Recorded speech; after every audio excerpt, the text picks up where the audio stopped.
Hello, my name's Steve Larson, and today I want to talk to you about oligarchy versus democracy. Now, the term oligarchy comes from a Greek word which I can't pronounce, but it means few governing.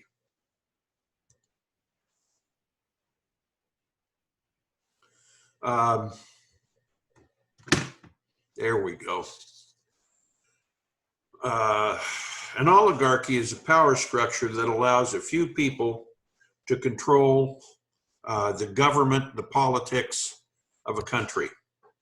It doesn't necessarily have to be the richest people. It usually is, but it doesn't have to be. Supreme Court Justice Brandeis, who was on the court during the Great Depression, said, "We may have a democracy or we may have wealth concentrated in the hands of a few, but we can't have both." What the oligarchy does, and all types of oligarchies, is they have enough power to create government policies that benefit themselves to the detriment of the rest of society. Now, oligarchies aren't uncommon. Here's a few. Russia, it's an oligarchy. You may think Putin controls Russia, but actually he's part of an oligarchy that has been in power since the 1400s. China is also an oligarchy. After Mao Zedong died, the oligarchy that came to power in China are the families of the eight immortals, which are the eight individuals that opened up China. They control most of the state-owned businesses. They cut the deals. In fact, the families intermarry. Sounds a little bit like the way the mafia runs. Saudi Arabia is an oligarchy. It has the royal family. And even though it is a monarchy, the monarch shares powers with the descendants of the person who founded Saudi Arabia. Iran is a clerical oligarchy. When the Ayatollah Khomeini came to power in 1979, when he kicked the Shah out, he would not allow his family into government, but his predecessor did. The new Ayatollah brought his family and friends in, and they actually run the country. And even though Iran has a president, he owes his position to the oligarchs. Venezuela is interesting. Prior to when Hugo Chavez took control of Venezuela, there were 200 families that owned 80% of the wealth. Now, he took that away, but he didn't eliminate the families. And with the help of the US, they are probably going to come back to power there. There is something called the iron law of oligarchy, and this phrase was coined by Robert Michels, who was a German sociologist. What he proposed was rule by the elite or oligarchy is inevitable within the democratic organizations. And what he means by that is there's always someone that is going to be really good at running government, and they're going to run it for their benefit. See, oligarchies are very common, maybe more common than democracies. Now, we've been taught in America that we're a representative democracy. We elect people at the local, state, and federal level to go to government and represent our interests. That's the theory. Does it really work that way in America? In 2014, there was a study done by two professors. One was from Princeton University, Martin Gillens, and the other was from Northwestern, Benjamin Page. They wrote a paper entitled Testing Theories of American Politics, Elites, Interest Groups, and Average Citizens. The paper should have been, or could have just asked the simple question, is America an oligarchy?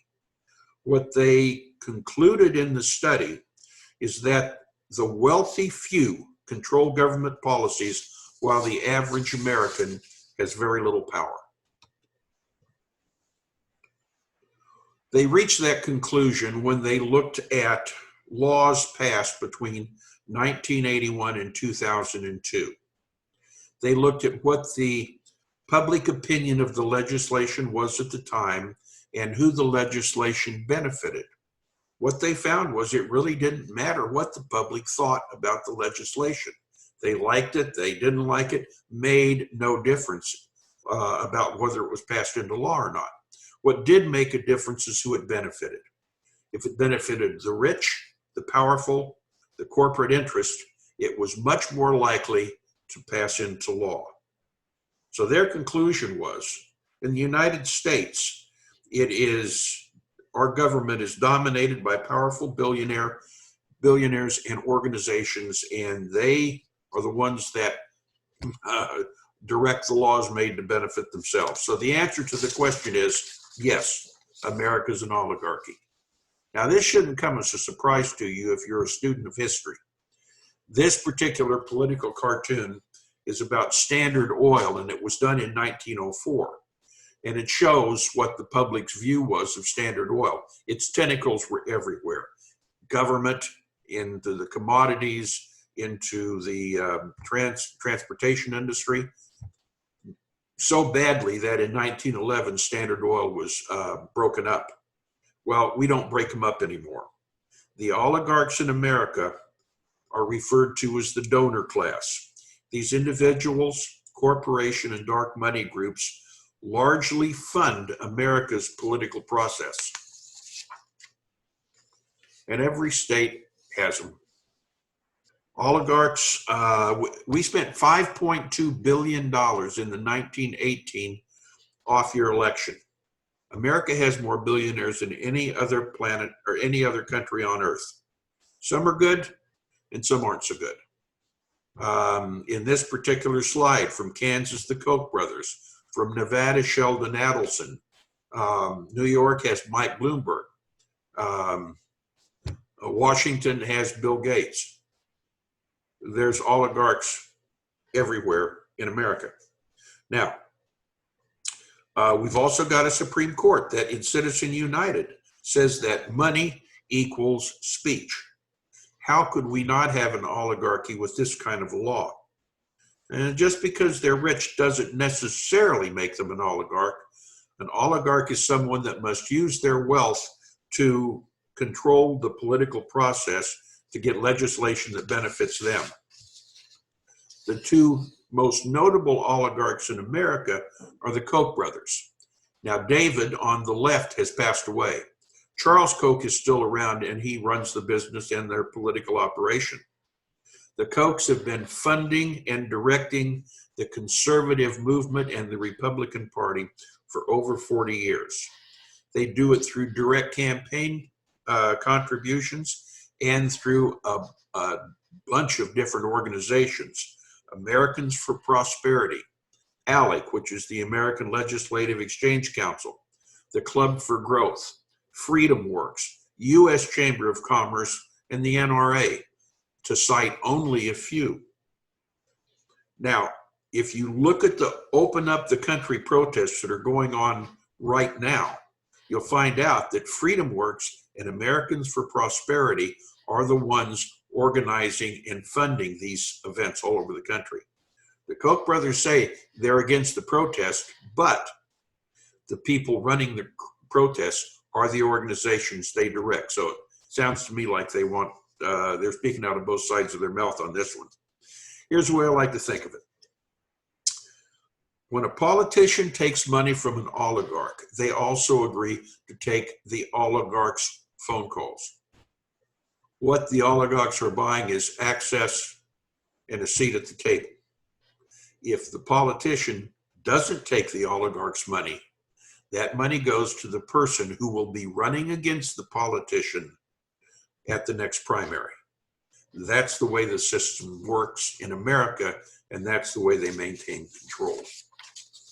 Now, I do like this cartoon, Peasants for Plutocracy. Plutocracy is just another word for oligarchy. I have yet to figure out why people fight so hard for institutions that care so little about them. Now, I'll give you another form of proof that we don't live in a representative democracy.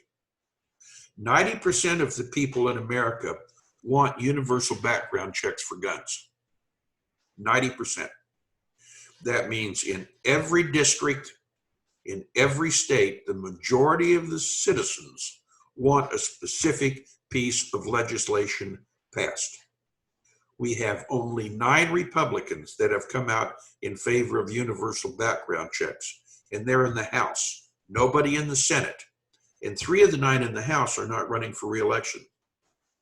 How is it possible for people that we elect to represent our interests don't bring forward legislation that 90% of the people want? To me, that's pretty solid proof that we don't live in a representative democracy. So should we care? America has probably always been an oligarchy, but there's a couple of reasons I think we should care. One of the reasons is our debt is up to over $25 trillion. That's nearly $75,000 for every citizen. The donor class doesn't want to pay their fair share of taxes, and without that, the debt is just going to go up and up and up. We're also headed into a second Great Depression, which is going to require an awful lot of government spending. It all comes down to money. If we don't have money, we cannot fix America's problems. And by problems, I mean poverty, hunger, healthcare, education, and inequality. We can't fix our potholes. We can't repair our bridges. In the working class, they often have to do 2 jobs to put food on the table and pay the rent. Another real good example of the way it works is Salon Magazine just came out with a Senate report that the Senate put a $90 billion tax cut in the coronavirus relief legislation for millionaires. Think about that. Why would the people that we elect, when we have these kind of problems, and my God, we got over 30% unemployment right now and it's going up. Why would they feel it was necessary to make the already rich richer? I wrote a song a few years ago because I like to write songs. And I called it The Club, and it was kind of a metaphor for George Carlin comedy routine. And I'll read just the first verse to you. I'm not in their club. They won't let me in. They say I'm not rich enough. My portfolio's too thin. I'm not a rich man's son. I'm not a CEO. They won't let me join their club. They say I have to go. Well, my sentiments exactly. Now, can we get out of this mess?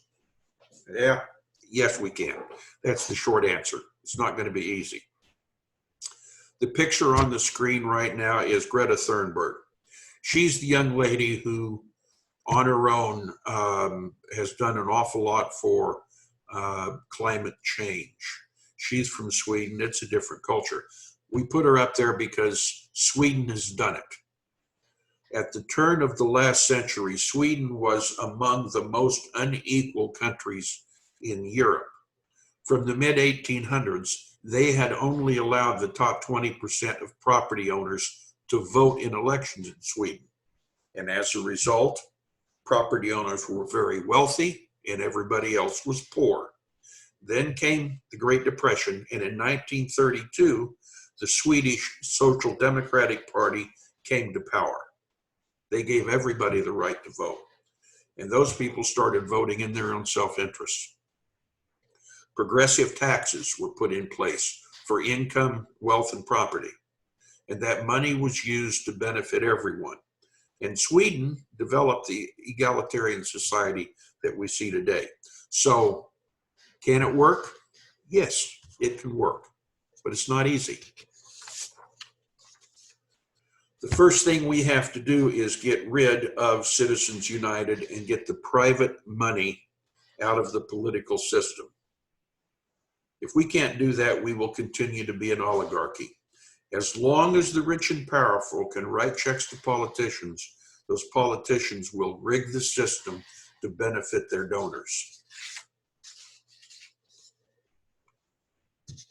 Now, I'm going to conclude now, and we're going to urge you to go to YouTube and watch this video. But here, and this is the reason I really made this presentation, because what I want to put across to you is the next time you're wondering why in the hell this happened or that happened in government, why do the rich always get the breaks and we don't? It's because the oligarchy works for the few, not the many. It doesn't work for me and you. We aren't in their club. Now, the reason this video is important is because it talks about legislation that's being promoted now around the country. The legislation will stop political bribery, end secret money, and fix our broken elections. And I suggest you watch it. Thank you very much.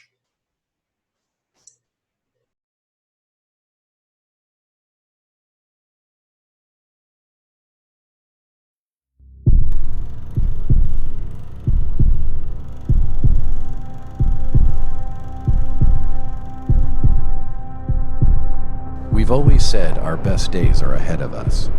Freedom, opportunity, a better world for our children. But right now, that future is being taken from us. And while we don't always agree on how to turn the tide, there's one thing everyone can agree on. Something's broken. If you can't find a job, then you can't get insured, while the family next door fights foreclosure.